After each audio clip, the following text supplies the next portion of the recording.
नमस्कार, स्वागत आपका हरियाणा न्यूज 24 पर। मैं हूं प्रिंस लांबा।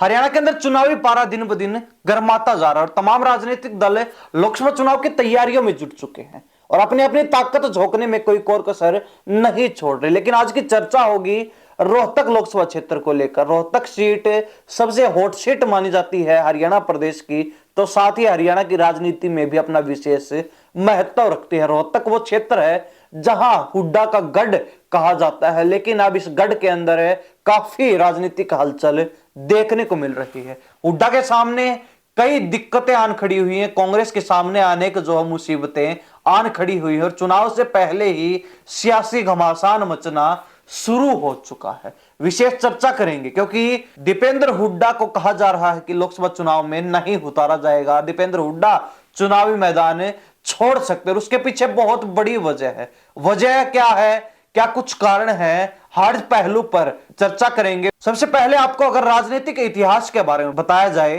तो रोहतक लोकसभा सीट से एक समय पर भूपेंद्र हुड्डा ने रोहतक की चौधर के नारे के साथ चुनाव लड़ा और सामने मजबूत प्रत्याशी, दमदार प्रत्याशी, उस समय के सबसे बड़े चेहरे चौधरी देवीलाल को चुनाव हराया था। उसके बाद दीपेंद्र हुड्डा भी लगातार 3 बार चुनाव लड़ चुके। हालांकि 2019 में उन्हें हार का सामना करना पड़ा था, लेकिन अब यह चर्चाएं चल रही, यह बात कही जा रही है कि दीपेंद्र हुड्डा की बजाय भूपेंद्र हुड्डा रोहतक सीट से लोकसभा चुनाव लड़ सकते हैं। लोकसभा के कांग्रेस की तरफ से प्रत्याशी हो सकते हैं, क्योंकि अब हुड्डा परिवार की बात करें, फिर कांग्रेस की बात करें तो उनके सामने सबसे बड़े पेच के रूप में राज्यसभा आ चुकी है। 2019 का जब चुनाव हारे दीपेंद्र हुड्डा तो उन्हें राज्यसभा में चुन लिया गया। राज्यसभा सांसद के तौर पर लगातार अपनी भूमिका निभा रहे हैं और कांग्रेस के हरियाणा प्रदेश से एकमात्र राज्यसभा सदस्य है, राज्यसभा सांसद है। ऐसे में कांग्रेस किसी भी सूरत में नहीं चाहेगी कि एक चुनाव के बाद उन्हें दूसरे चुनाव के लिए तैयार रहना पड़े और दूसरा चुनाव भी ऐसा जहां उनको केवल और केवल हार ही हाथ लगने वाली है। यानी कि अगर दीपेंद्र हुड्डा को लोकसभा चुनाव में उतारा जाता है, लोकसभा प्रत्याशी के तौर पर रोहतक सीट पर उतारा जाता है और वो मान लिया जाए कि चुनाव जीत भी जाते, तो ऐसे में उन्हें राज्यसभा से इस्तीफा देना पड़ेगा। कांग्रेस हरियाणा प्रदेश में स्थिति में नहीं है कि राज्यसभा से इस्तीफे के बाद वो दोबारा उस सीट को हासिल कर पाए। ऐसे में लगातार ये कयास लगाए जा रहे हैं कि भूपेंद्र हुड्डा यहां से प्रत्याशी हो सकते हैं और अगर भूपेंद्र हुड्डा नहीं होते हैं तो अभी हाल ही में कांग्रेस के द्वारा लोकसभा चुनाव लड़ने वाले इच्छुक दावेदारों के आवेदन मांगे गए थे, तो रोहतक से भी 6 आवेदन और दिए गए थे, 6 आवेदन और सौंपे गए थे। यानी कि 6 लोग और हैं जो लोकसभा चुनाव लड़ने के इच्छुक हैं। उनमें से एक प्रत्याशी, एक जो है आवेदनकर्ता भाजपा ही हो चुके हैं, उन्होंने हाल ही में भाजपा ज्वाइन कर ली। वो है कृष्णमूर्ति हुड्डा, जो भूपेंद्र हुड्डा के धुर विरोधी भी कहे जाते हैं। तो अब 5 प्रत्याशी और हैं, लेकिन कांग्रेस ऐसा प्रत्याशी, ऐसा दावेदार चाहती है जिसको चुनाव में उतारा जाए, जिसके पास अच्छी जान पहचान भी हो, जिसका अच्छा नाम भी हो, जो मजबूत जो है अपना धरातल रखता हो, लोगों के बीच पकड़ भी हो, तो साथ ही जनता पर भी होल्ड रखने वाला हो, यानी कि जनता को अपनी तरफ आकर्षित करने वाला हो।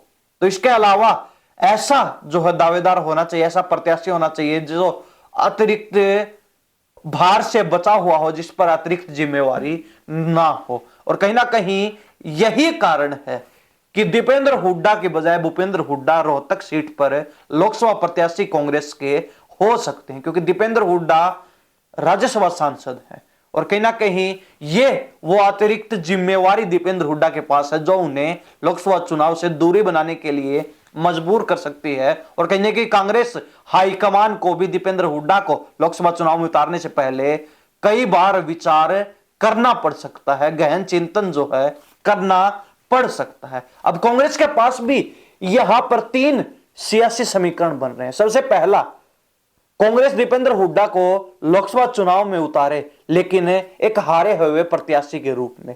यानी कि अगर दीपेंद्र हुड्डा चुनाव हार भी जाते हैं तो उनकी राज्यसभा की सांसदी ज्यों की त्यों बरकरार रहेगी, वो राज्यसभा के सांसद जो के त्यों बने रहेंगे और अपना कार्यकाल पूरा कर सकेंगे। लेकिन अगर कांग्रेस एक जिताऊ प्रत्याशी के तौर पर दीपेंद्र हुड्डा को लोकसभा चुनाव में उतारती है, तो कहीं ना कहीं मान भी लिया जाए कि दीपेंद्र हुड्डा चुनाव जीत भी जाते हैं, तो वो एक ही सदन में रह सकते हैं, यानी लोकसभा में और राज्यसभा में से एक सदन का चयन करना पड़ेगा। और कहीं ना कहीं यही कारण है कि अगर दीपेंद्र हुड्डा मान लिया जाए लोकसभा चुनाव जीत जाते हैं रोहतक सीट से, तो राज्यसभा सीट जो कि एकमात्र कांग्रेस की सीट है पूरे हरियाणा प्रदेश से, वो भी हाथ से चली जाएगी। क्योंकि अभी जो एक राज्यसभा सांसद हरियाणा से हैं डीपी वत्स, उनका कार्यकाल पूरा होने को है, तो भाजपा की तरफ से अपना प्रत्याशी सुभाष बराला को बनाया जा सकता है और उस सीट को लेकर, उस राज्यसभा चुनाव को लेकर कांग्रेस कोई भी विचार नहीं कर रही, क्योंकि कांग्रेस के पास हरियाणा प्रदेश में 30 विधायक हैं, यानी कि 30 वोट हैं, और राज्यसभा सांसद चुने जाने के लिए कुल 46 वोटों की, यानी कि हरियाणा प्रदेश में जिस बहुमत के साथ सरकार बनती है वही बहुमत राज्यसभा में चयन के लिए भी चाहिए, जिस पर बिल्कुल बीजेपी सटीक बैठती है। बीजेपी के पास फुल बहुमत भी है, तो वहीं कांग्रेस के पास बहुमत नहीं, कांग्रेस के पास मात्र 30 विधायक हैं और चाहिए 46 विधायक। ऐसे में बीजेपी बैठे बिठाए अपना जो है प्रत्याशी राज्यसभा में भेज सकती है और कांग्रेस के हाथ में जो एक राज्यसभा की सीट है वो भी खिसक सकती है, वो भी निकल सकती। तीसरा रास्ता जो है कांग्रेस के पास यही बचता है कि लोकसभा चुनाव में दीपेंद्र हुड्डा के बजाय किसी दूसरे चेहरे को उतार दिया जाए, और दूसरा चेहरा अगर सबसे मजबूत चेहरा माना जाए, जब सबसे मजबूत चेहरा जो भाजपा को चुनाव के अंदर टक्कर दे सके वो भूपेंद्र हुड्डा ही है। अगर उनको उतारा जाता है तो ऐसे में कांग्रेस के पास उनकी राज्यसभा की जो सीट है वो सेफ रह जाएगी, यानी कि अपनी एक सीट को सेफ करने के लिए कहीं ना कहीं दूसरी सीट पर कांग्रेस को बड़ा बदलाव करना होगा, ताकि कांग्रेस को एक चुनाव के बाद दूसरे चुनाव का सामना ना करना पड़े। अब अगर देखा जाए तो भूपेंद्र हुड्डा को अगर लोकसभा चुनाव में रोहतक सीट से उतारा जाता है तो उसके पीछे भी 3 बड़े कारण हो सकते हैं। सबसे पहला तो भूपेंद्र हुड्डा काफी जो है उम्रदराज हो चुके हैं, यानी कि 70 से पार जो उनकी उम्र हो चुकी है, तो कहीं ना कहीं एक उम्र के लिहाज से भी वो चुनाव में काफी मजबूत प्रत्याशी हो सकते हैं। तो वहीं दूसरा कारण यह भी हो सकता है कि एक भावनात्मक चुनाव लड़ा जाए, यानी कि भूपेंद्र हुड्डा ये कहकर अपना चुनाव लड़े कि उनका आखिरी चुनाव होने वाला है, ताकि लोगों की सहानुभूति उनके साथ जुड़ पाए, लोगों के जो है वोट उनके साथ जुड़ पाए। तो कहीं ना कहीं तीसरी जो सबसे प्रमुख वजह है भूपेंद्र हुड्डा को लोकसभा चुनाव में उतारने की, वो है कि रोहतक की चौधर के नाम पर भूपेंद्र हुड्डा ये चुनाव लड़े और कहीं ना कहीं जीत हासिल करें, बीजेपी को या फिर विपक्षी उम्मीदवार को शिकस्त देने का काम करें कि रोहतक की चौधर हाथ से खिसक जाएगी अगर भूपेंद्र हुड्डा को वोट नहीं देते, भूपेंद्र हुड्डा को नहीं जिताया जाता है। तो ऐसे में कहीं ना कहीं सबसे मजबूत प्रत्याशी के तौर पर भूपेंद्र हुड्डा कांग्रेस के तमाम समीकरणों में फिट बैठते हुए नजर आ रहे हैं, और कहीं ना कहीं सबसे बड़ा पेच, सबसे बड़ी अड़चन जो राज्यसभा की कांग्रेस के सामने और हुड्डा परिवार के सामने आ रही है, तो उन सभी चीजों को मद्देनजर रखते हुए दीपेंद्र हुड्डा को पीछे किया जा सकता है, किनारे किया जा सकता है और भूपेंद्र हुड्डा को जो है लोकसभा चुनाव में उतारा जा सकता है।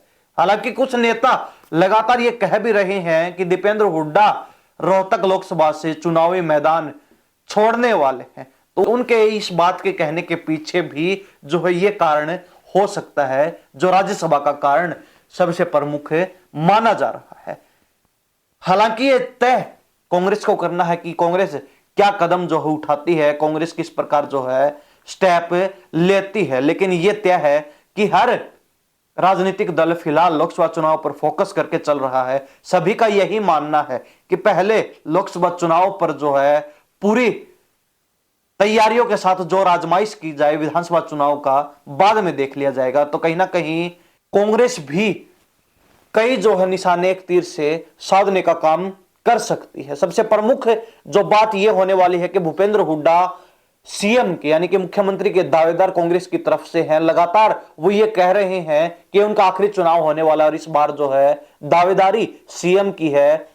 प्रमुख तौर पर जो है वो सीएम के चेहरे के रूप में अपने आप को जनता के बीच पूरे हरियाणा में प्रोजेक्ट कर रहे हैं, प्रस्तुत कर रहे हैं। तो वही दूसरी तरफ एसआर के गुट भी है जो लगातार अपने आप को सीएम के तौर पर प्रोजेक्ट करने में कोई कोर कसर नहीं छोड़ रहा, कोई कमी नहीं छोड़ रहा। और अगर ऐसे में भूपेंद्र हुड्डा को लोकसभा चुनाव में उतारा जाता है, रोहतक सीट पर उतारा जाता है, तो एसआर के गुट का रास्ता साफ हो जाएगा। और कहीं ना कहीं हाईकमान के इस कदम के चलते हरियाणा कांग्रेस के अंदर जो धड़ेबाजी है, जो गुटबाजी है, जो आपसी कलह है, जो अंदरूनी घमासान है, उसको भी कम करने का मौका मिल सकता है।